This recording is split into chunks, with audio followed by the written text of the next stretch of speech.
విదేశాల్లో చదవాలనుకుంటున్నారా? అయితే విదేశ్ కన్సల్టెంట్స్ ని సంప్రదించండి.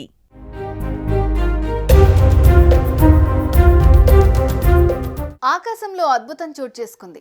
ఈ రోజు ఒకేసారి 7 గ్రహాలు ఒకే వరుసలోకి వచ్చి కనువిందు చేయనున్నాయి. బుధుడు, శుక్రుడు, అంగారకుడు, గురుడు, శని, యురేనస్, నెప్ట్యూన్ గ్రహాలు ఆకాశంలో ఒకే వరుసలో పరేడ్ చేసేందుకు రెడీ అయ్యాయి. ఈ అద్భుతాన్ని చూసే అవకాశం ఇవాళ ఒక్కరోజే ఉంది. ఇవాళ తప్పితే మళ్ళీ మరో 15 ఏళ్ల తర్వాతే ఆ ఛాన్స్ వస్తుంది. అంటే ఇవాళ అంతరిక్షంలో ఆ 7 గ్రహాలు పరేడ్ చేయటం మిస్ అయితే మళ్ళీ 2040 వరకు ఆ అరుదైన దృశ్యాన్ని చూసే అవకాశం రాదు. సరిగ్గా రాత్రి 7 గంటల నుంచి 8 గంటల 30 నిమిషాల మధ్యలో ఈ అద్భుతాన్ని చూడొచ్చు.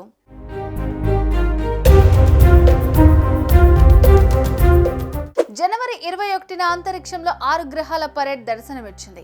అయితే ఈసారి ఏకంగా 7 గ్రహాలు ఒకే లైన్లోకి వచ్చి కనువిందు చేయనున్నాయి. ఇప్పటికే సూర్య కుటుంబంలోని 6 గ్రహాలు శని, బృహస్పతి, అంగారకుడు, శుక్రుడు, నెప్ట్యూన్, యురేనస్ ఒకే వరుసలోకి వచ్చి చేరగా ఇప్పుడు ఈ లైన్లోకి కొత్తగా బుధుడు వచ్చి చేరుతున్నాడు.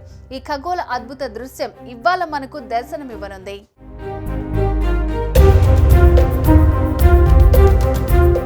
సౌర కుటుంబంలో గ్రహాలన్నీ సూర్యుడి చుట్టూ పరిభ్రమిస్తుంటాయి. కానీ వాటి కక్ష, వేగం భిన్నంగా ఉంటాయి. ఎప్పుడో అరుదుగా మాత్రమే అవన్నీ ఒకే వరుసలో ఉన్నట్టు కనిపిస్తాయి. ఈ అరుదైన సందర్భాన్ని ఖగోళ శాస్త్ర పరిభాషలో ప్లానెటరీ పరేడ్ అని అంటారు. వేల కోట్ల దూరంలో ఉన్న ఈ గ్రహాలన్నీ ఒకే వరుసపై వచ్చినప్పుడు కనిపించే దృశ్యం మాటల్లో వర్ణించలేమని నిపుణులు చెబుతున్నారు.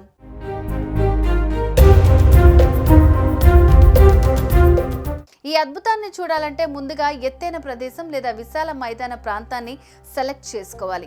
వీలైతే ఎత్తైన ప్రదేశంలో నుంచే చూడగలిగితే ఇక ఏ డిస్టర్బెన్స్ ఉండదు. ఎలాంటి పొల్యూషన్ లేకుండా క్లియర్గా నిర్మలమైన ఆకాశం ఉన్న చోట ఈ సీన్ ఇంకా క్లియర్గా కనిపిస్తుందని ఖగోళ శాస్త్రవేత్తలు చెబుతున్నారు. శుక్రుడు, అంగారకుడు, గురుడు, శని గ్రహాలు ఏ పరికరాల సాయం లేకుండానే నేరుగా చూడొచ్చు. బుధుడు, నెప్ట్యూన్ గ్రహాలను స్పష్టంగా చూడటానికి మాత్రం బైనాక్యులర్స్ అవసరం అవుతాయి. ఇక యురేనస్ చూడటానికైతే టెలిస్కోప్ ఉంటేనే ఆ వ్యూ క్లియర్ గా కనిపిస్తుంది.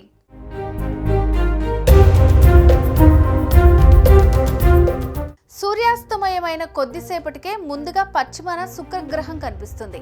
దక్షిణాన ఇంకొంచెం ఎత్తులో అంగారక గ్రహం కనిపిస్తుంది. అంగారక గ్రహం చూడటానికి ఎరుపు రంగులో చుక్కలాగా మెరుస్తూ ఉంటుంది. నైరుతి దిశలో గురుగ్రహం కనిపిస్తుంది. సూర్యుడు చుట్టూ తిరిగే ఈ గ్రహాలన్నీ అతి తక్కువ సందర్భాల్లో మాత్రమే ఒకే కక్షలోకి వస్తుంటాయి. అది చూడటానికి అచ్చం గ్రహాలన్నీ ఒక వరుసలోకి వచ్చినట్టుగా కనిపిస్తుంది. గతంలో 2004లో ఇలా ఈ 7 గ్రహాలు ఒకే వరుసలోకి రావటం కనిపించింది. ఆ తర్వాత మళ్ళీ ఇప్పుడు ఇలా 2025లో జరుగుతోంది.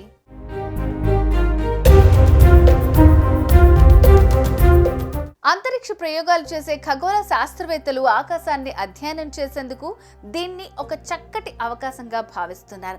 ఈ అద్భుతాన్ని చూసే ముందు 30 నిమిషాల పాటు స్మార్ట్ ఫోన్లు, ల్యాప్టాప్లు చూడకుండా ఉంటే ఈ అద్భుతాన్ని మరింతగా ఆస్వాదించవచ్చని చెప్తున్నారు. ఆస్ట్రోగ్రాఫర్స్ కూడా ఆకాశంలో కనిపించే అద్భుతాన్ని తమ కెమెరాల్లో బంధించేందుకు పోటీ పడుతున్నారు. ఎందుకంటే ఇప్పుడు ఈ అవకాశం చేజారిపోతే మళ్ళీ 2040 వరకు వెయిట్ చేయాల్సిందే. ఈ రోజు వాతావరణం కూడా అనుకూలంగా ఉందని నిపుణులు చెప్తున్నారు. మరింకెందుకు లేట్, ఆలస్యం చేయకుండా మీరు కూడా లైవ్ లో ఆకాశంలో కనిపించే అద్భుతాన్ని చూసేయండి. ఇప్పటికే చూసేసి ఉంటే ఎలా ఉందో కామెంట్ చేయండి.